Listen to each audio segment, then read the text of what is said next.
name is Maya, and I'm with Kid Scoop Media, and my question is, congratulations, how does it feel to win at home in front of a stadium with about 22,000 fans? It feels amazing, thank you.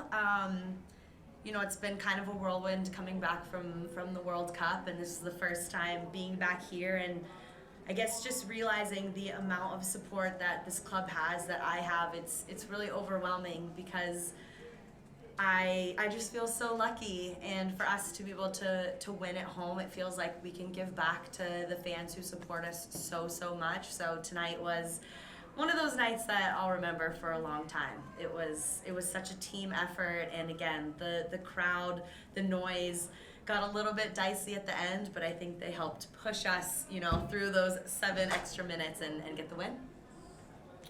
Hey, Ali, got 2 questions for you. First off, just in this game, we saw a lot from the rain, especially in that second half, and holding them off, what that says about this team, but also being in a position where maybe you aren't in, where you're not being dominated the way that you were in that half. What needs to happen in there? I think it's something we'll look at. First of all, it was just, we wanted to celebrate the win, and it's not always pretty, and to be able to hold them off was really important. We got the result. Yes, we will look at what we can do better. I think we probably should have been more clinical in the attacking third. I think we could have been up by more than 1, more than 2.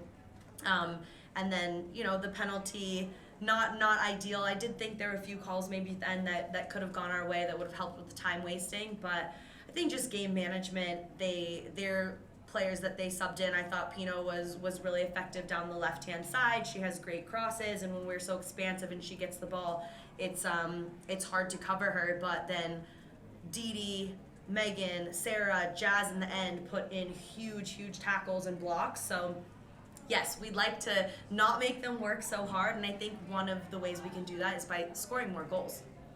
You mentioned Megan, her last game here, a chance to play with her, play against her, and on this field, just what it means and what she perhaps means to this game. Yeah, I think I can't speak for her, but for her to score the penalty, I think we saw that moment played out globally at the World Cup, and it's surreal to think that she won't be playing anymore. But I think what makes me so happy to have been in the same generation as her is that she will continue to use her platform. She will go on to do great things, use her voice off the field. She has such an amazing following. She's bigger than the sport, I really believe, the way she's used her voice, how outspoken she is, how she advocates for others, how she stands up for what she believes in. She's inspired me a lot. We've never been on the same team, but we've played against each other for so many years, and I look forward to see all the endeavors she embarks on after, and if we can work together in some capacity, it would be an honor.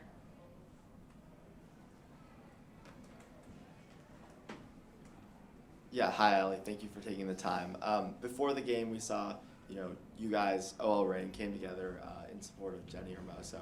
I know you expressed kind of your support in the pregame presser, but kind of what did that mean to you guys all to do that together and show that gesture? Yeah, I think it's tough right now because it's shocking what's going on. I don't know if there's been an update during the game. It feels like every day we're learning new things, but what gives me hope is to see most of the world coming together, and I still think that as a collective voice, as women, with our male allies now who are coming forward, we can't be ignored.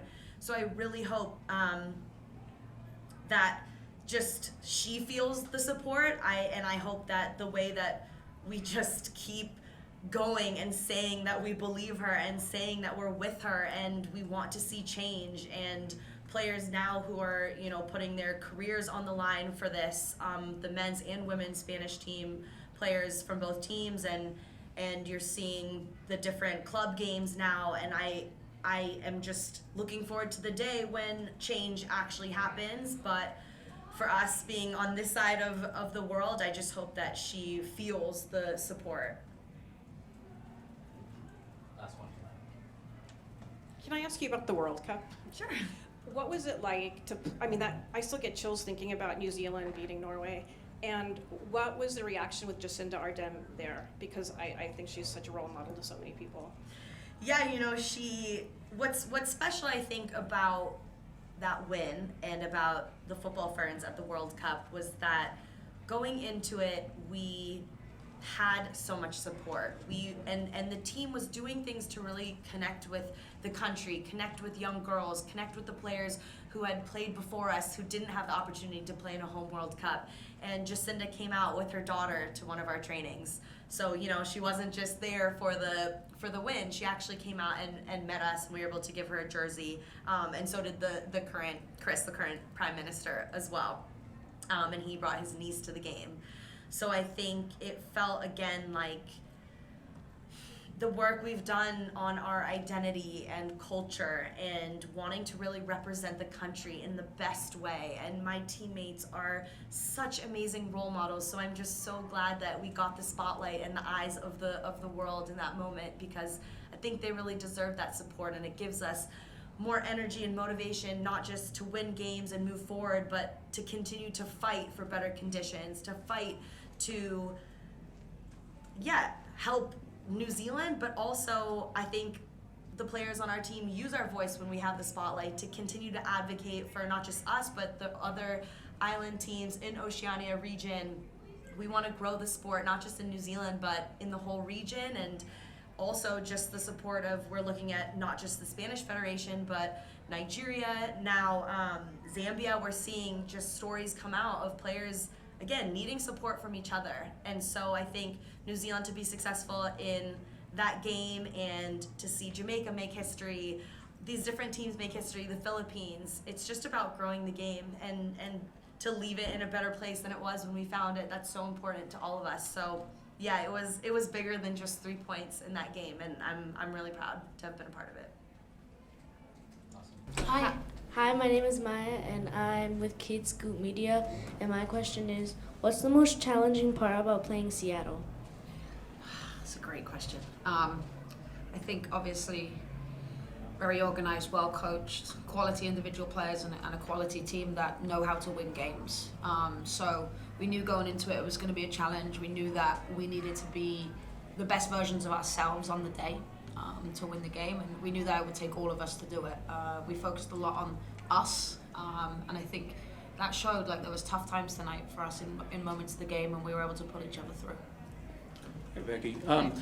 It seemed that Savannah had struggled to really get involved in the game, and Alyssa seemed to fade a little bit after the start. How much of that was what they were doing, and how much of that was just your guy, not having control of the ball, not having control of the game in the way that perhaps you'd like? Yeah, I think obviously now when you look at our last 8-9 games, you can see that we have a plan, and we know that teams are going to try and take our strengths and our plan away from us. So it's having a plan A, B, and C, and I think that's something that we've talked about over and over again. Like, at points, Savannah is going to check in, and people are going to close the space that she wants to receive the ball in, and that's okay, because we have the ability to play over the top with Scarlett, with Alyssa. So it was just taking a look at what they took away from us, and could we take something else from them. I think we recognised it in moments. I think if you look at our first goal, we talked about getting the ball on the switch, and Mads played a brilliant ball in behind the back line, which is something we knew we could hurt them in that space. So yeah, I think, again, there's moments where you have to be unselfish for the team, and I think that was, a lot of players showed that tonight, that it was a real team effort. Hey, Becki. Yes. So on the first goal, Madison didn't get the assist, but she sort of had the hockey assist, I believe, the second ball out, and she scored a goal as well. What can you say about her night tonight? What can I say about Mads this night? I think, let's take those 2 moments out. I also think well-rounded performance from Mads. I think both sides of the ball competed aerially, won challenges, wanted to get on the ball and play for us, and then obviously you add in. That's 2 goals off set pieces now for Matt. So I think, now she's adding assists. Let's call it an assist, because it started off the goal moment, touch out her feet, and we've talked about it a lot, right? Finding that diagonal ball in behind. And 2 brilliant moments that led to 2 goals. So I think I'd say complete performance from Matt tonight. Maybe Hammond, same thing. Yeah, Clarice too. I think, again, we've spoke about really having an identity and knowing when we get the ball, what do we want from each other? Where are our wingers going to be? Where are our 9 and 10 going to show up? And I think, again, you could see that in possession. I think Clarice had some really good moments. I think their plan was probably to take away the ball into Savannah's feet, so Clarice had to do that part of the job. So again, it's when teams take something away from us, how can we hurt them in another space? Hi, Coach. Thanks for taking the time as always. Were you guys expecting Claudia Dickey to start in goal, and kind of how did you adjust to that? I don't think we were expecting it. I think that obviously we know they've played 3 goalkeepers this year, so we obviously watched a bunch of film back of all 3 goalkeepers. But yeah, I think it wasn't an expectation at all, but we also were prepared that we know that they have 3 quality goalkeepers that could all play. Thank you. I'm just gonna expedite this. Hi, Becki. Could you talk about the substitution for June for Alyssa, and was that because Alyssa sustained such a hit on the field at that particular moment, or was that planned? No, I think, again, we've been speaking about this all year, is when we have depth, we must use it. And I think that we don't rely on 11 players, we rely on a big roster and a squad, and we spoke about it before, we've been waiting for moments like this, where our starting 11 is deep, our bench is deep, and the players that we don't have rostered are deep. And it doesn't take 11, it takes a group. And I think to be able to bring a player of Jun's quality off the bench for a player of Alyssa's quality is something that we have to embrace. And this was really a big result, correct? With 6 matches left, and you won the first one going out. It's 1 game at a time. Can you talk about is that the course? Yeah, I think we always want to go 1 game at a time. We enjoy this one, we take the 3 points tonight, and we move on tomorrow and we start looking at next week. And again, we've said it, we don't want it to be that it's out of our control. We want to be in control of our own destiny come 6 games time, and all we have to do is focus on us and focus on picking up points every week, and then it isn't in anyone's control but ours. We have a question for Madison now that she's. No, I can just. Tell me what you saw on that ball. I had said to the TV people after that set pieces, 1 has been like a big area of improvement, like for me this year. I've been really focused on it. But second, as I was kind of making my run into the box, I like ran into Scarlett full speed, and I was like, "Get out of my way!" But it actually made the timing of my run perfect. And so, honestly, when it went off my foot, I was kind of like, "Why am I free? I'm gonna hit it." But I thought she saved it at first, and then when she didn't, I was pretty hyped. Looked like you might have gone a different direction had you not gone into it. Exactly. She steered the right course. Yeah, Madison, kind of down the stretch, the crowd got really involved. Everything felt super intense as you guys were hanging on to that 2-1 lead. What was it like in that moment? And then for you, Becki, just what was it like being on the sidelines there and the fight with your team? I feel like in those moments, it's been a big area of growth for us. You look back to kind of the first half of the season, and we've definitely left points on the table in those moments, whether we're up 2-1 or up 3-2. And I think that for us, it's kind of like this energy you feel where everyone's like, no, we're going to lock it down. And, you get big moments like we get a penalty against us. And so I think if you had looked a couple months ago, we probably would have folded in that moment. But to have, Jazz make a huge tackle, putting in scrappy fouls, like those things to close out a game are really important. And we know that we have to get 3 points at every moment. So I don't know, I just think I was really proud of the girls today. Yeah, I think, again, it's been a real point of emphasis for us is we know things are going to go against us at times, right? You can never play out a perfect game, but how do we deal with it as a group, and how are we going to pull each other through? And I think Jazz's tackle at the end, last second, epitomizes where we are as a group now, and we know with 10 minutes to go that we can manage the game. Obviously, giving away the penalty creates the moment that the game is closer in the last 10, but I feel like we don't have any fear with that. We know what's happening, we know we're in control, we have a plan. I think, when you bring on Katie Johnson and she is able to be a hold-up 9 in those moments, she really knows how to work the clock, and she's really smart in those moments. And I think that brings an energy to the group that we don't feel fear in that moment anymore. We feel like it's okay, we're going to be fine.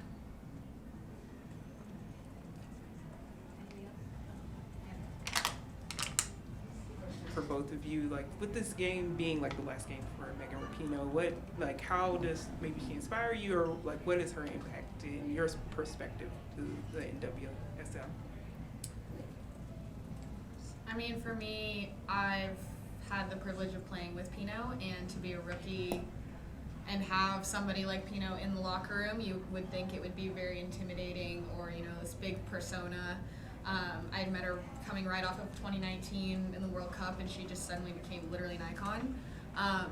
But Pino is just Pino, and she shows up every single day, and she trains just as hard as everyone. She pushes everyone to be the best version of themselves, and also forces you to be the best version of yourself because she's so good.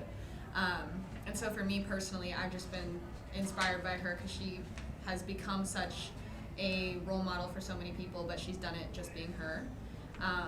So yeah, for me, like, that's what I've taken away. And also she's just hilarious and a really down-to-earth person and doesn't take herself too seriously. So to know that you can chase your dreams and do whatever you want on the field, but also still be yourself is pretty incredible.